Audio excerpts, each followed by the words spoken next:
সভাপতি এবং এই ক্যাডেট মাদ্রাসার সম্মানিত প্রতিষ্ঠাতা পরিচালক জনাব মাওলানা এনামুল হাসান বিন নূর, উপস্থিত রয়েছেন আমার মঞ্চভূমিষ্ঠ সম্মানিত অতিথিবৃন্দ, বেলাপুল ইউনিয়নের প্রশাসক সাহেব সহ আমাদের সামনে উপস্থিত রয়েছেন সম্মানিত অতিথিবৃন্দ এবং আজকে আমাদের যাদের অংশগ্রহণে এই সুন্দর অনুষ্ঠানটি হচ্ছে এই মাদ্রাসার শিক্ষার্থীবৃন্দ, সাংবাদিক ভাইরা এবং সকলকে আমি শুভেচ্ছা জানাচ্ছি।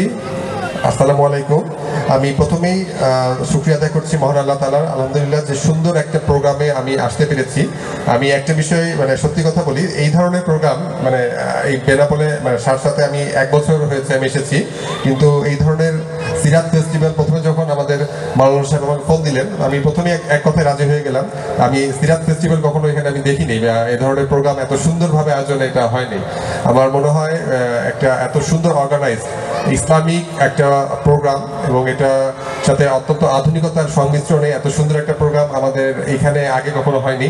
এটাই মনে হচ্ছে প্রথম প্রোগ্রাম। এই জন্য আমি ধন্যবাদ জানাচ্ছি আমাদের এই অত্র শিক্ষা প্রতিষ্ঠানের সম্মানিত প্রতিষ্ঠাতা পরিচালক মহোদয়কে। আমি প্রথম থেকে পুরো অনুষ্ঠানটি উপভোগ করেছি। আমরা দেখেছি প্রথমে খুব সুন্দর কোরআন তিলাওয়াত করেছে এই প্রতিষ্ঠানের শিক্ষার্থীরা। পরবর্তীতে যে কয়টি প্রোগ্রাম হয়েছে অত্যন্ত সাজানো গোছানো প্রোগ্রাম ছিল এবং সবচেয়ে আকর্ষণীয় পার্ট ছিল আজকের এই কুইজ প্রতিযোগিতাটি।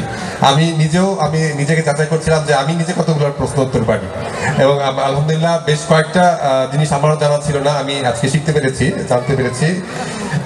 এ ধরনের অনুষ্ঠান যদি নিয়মিত হয় আমাদের শিক্ষার্থীদের মাঝে ইসলাম সম্পর্কে, ইসলামী জ্ঞান এবং আমাদের প্রিয় নবী হযরত মুহাম্মদ সাল্লাল্লাহু আলাইহি ওয়াসাল্লাম রাসূল সাল্লাল্লাহু আলাইহি ওয়াসাল্লামের জীবনী সম্পর্কে জানতে পারবে এবং জানার আগ্রহ বাড়বে। আমরা খুবই আশ্চর্যজনিত হয়েছি যে এই 1 বছর 9 মাস যে প্রতিষ্ঠানটির বয়স, এই 1 বছর 9 মাসের মধ্যে অত্যন্ত জনপ্রিয়তা অর্জন করেছে এই এলাকাতে এবং তাদের শিক্ষার্থী সংখ্যা এখানে 400 ছাড়িয়ে গিয়েছে এবং আগামী বছরে যেটা আমি শুনলাম 5ম শ্রেণী চালু হবে।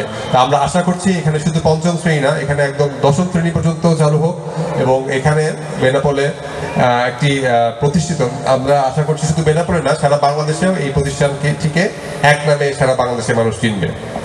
আমি আরো ধন্যবাদ জানাচ্ছি এখানে যারা সম্মানিত অতিথিবৃন্দ আছেন, তারা বিভিন্ন জায়গা থেকে এসেছেন, সাতক্ষীরা থেকেও এসেছেন তাদেরকে।